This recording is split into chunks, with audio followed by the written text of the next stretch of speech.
Hi everyone, and welcome to CMO Chats. My name is Peter Yorke, and I'm the Senior Vice President of Marketing at SunTec Business Solutions. Thank you very much for hosting me today, and it's a pleasure to kind of talk to you about a few aspects of marketing. It's been a fair journey for me. I've been in the business for about 35 years now, and primarily focused on marketing in technology companies. Amazing. All right. Thank you so much, Peter. And I wanted to better understand, what does your company do?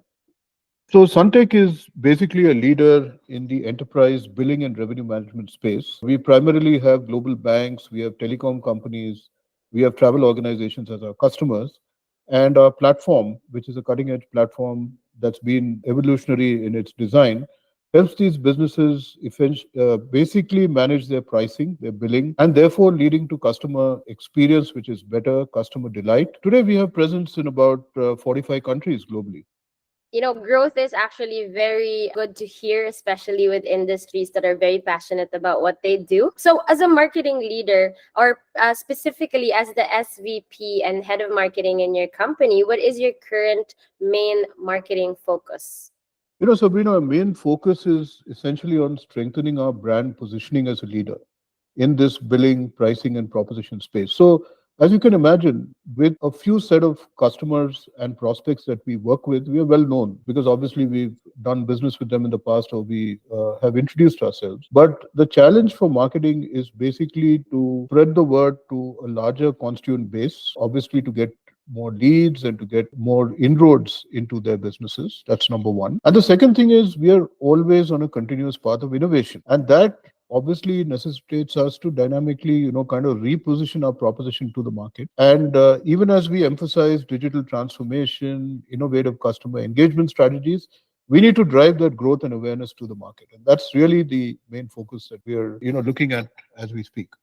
And you mentioned innovation. So, can you tell me about a particularly innovative or successful marketing campaign your team has recently executed? Yeah, absolutely. And we recently did a campaign which was on enterprise pricing and billing, okay, which is our bread and butter business. And like I said earlier, we have a challenge of low brand awareness, in a larger base. So obviously, we wanted to implement a very robust content marketing strategy to educate our target audience, to build brand awareness, to generate leads. So we ran this campaign for almost 12 months, starting at the beginning of 2023. We created more than 200 pieces of content, and these included articles, these included blogs, ebooks, white papers, videos, case studies, and all the rest of it. And this effort, because it was multi-pronged, it ran across multiple channels, it resulted in a significant amount of inbound traffic that we saw. We had almost 250,000 unique website visitors. We had about 550 asset downloads. We had about 4,500 relevant contacts getting in touch with us.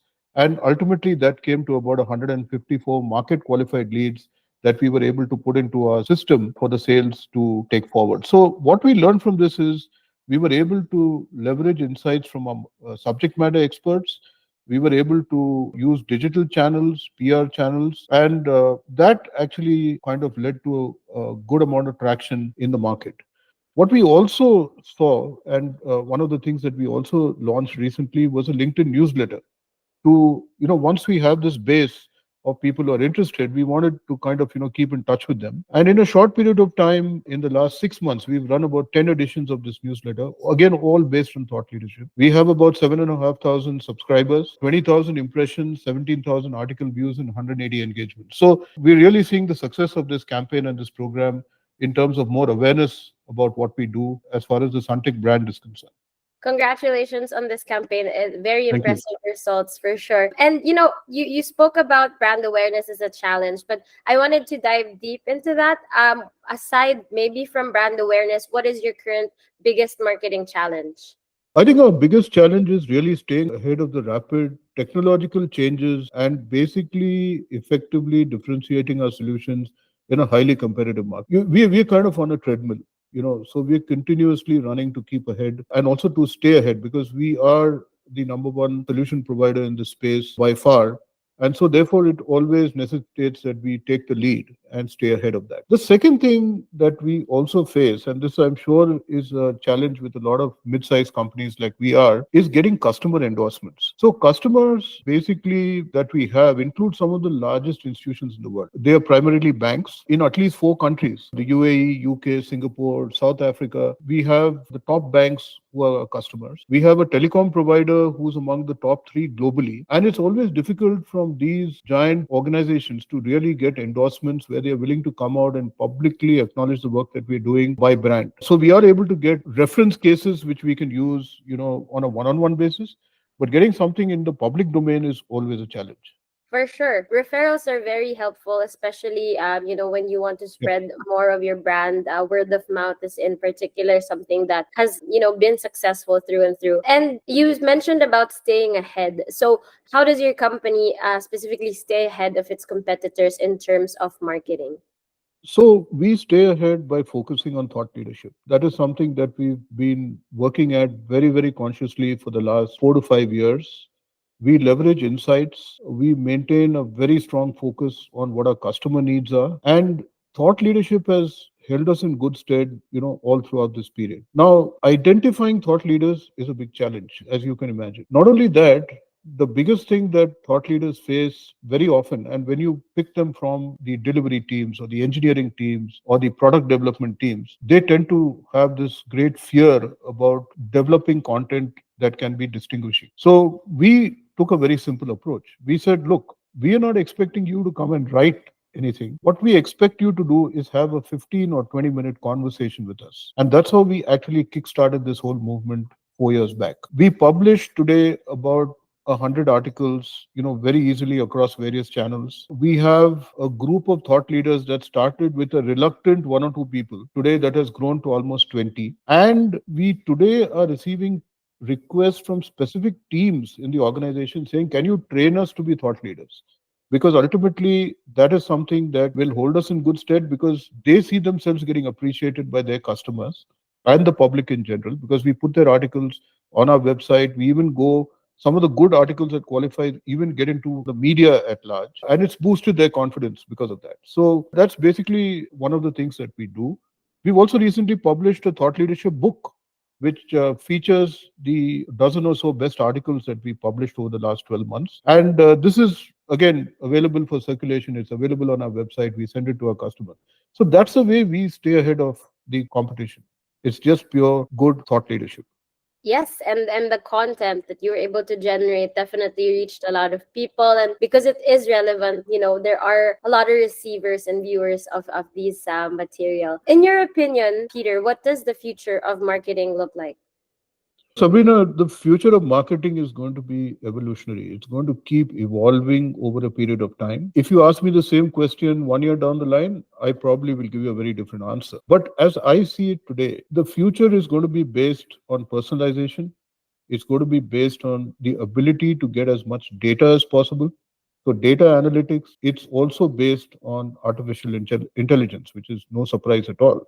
We are talking about this all the time. Marketers, in my opinion, will need to be more agile. They'll need to be more adaptable. They will have to leverage technology to basically create campaigns. The traditional, spray and pray approach is a thing of the past. Prospects today make decisions, they almost make up their mind 90% before they even contact the company or even go to their sales representative and say, can you give me a demo? Which means that your public facing assets, and that primarily is your website, has to be incisive, it has to be dynamic. So we are not embarking on a journey where we are trying to use the insights of who comes to our website, either by IP address or by region or whatever it is, and try to provide context driven content to them, something that will be relevant to their customer profile. So that's a task that we are currently doing. We have to be personalized, we have to contextualize stuff, and we have to be absolutely relevant to their needs. I think that really is what the future of marketing is really going to look like.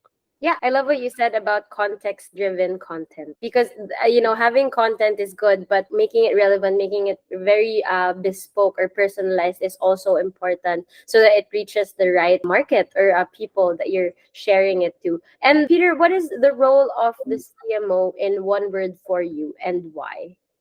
I think the one word I would choose is visionary. The CMO must have vision, must have foresight, must be able to anticipate market trends, must understand end customer needs, must be providing direction to the organization. The CMO has to be a lighthouse that enables the organization to basically see what is ahead of them. I'd liken it to being the captain of the ship. You need to spot the iceberg well in advance. Fortunately for us today, there are enough of tools and technologies to help you do that. So you have to be visionary, because unless you're ahead of the game, you're not going to be doing justice to marketing or to the organization at large. Lighthouse, we keep adapting towards what we see, what's coming, and maybe any unforeseen circumstance. Last question for you, Peter. What career advice would you like to share with other marketing leaders? The only thing I would like to say here is that you have to embrace continuous learning. Learning has to be a continuous process. That's the first thing. And the second thing is you have to be open to new ideas, to new technologies, to new ways of doing things. So you can't be rigid. Adaptability is extremely important. And the other thing is the ability to communicate is very important. By that, I don't mean that you need to have good language skills, but you need to be able to understand the user, empathize with them, speak to them in the language that they want to hear. That ability to translate that into something that is relevant is absolutely very important. And for young leaders, particularly, from a future perspective, you need to build a strong network, and that is something that will hold you in good stead for long term success.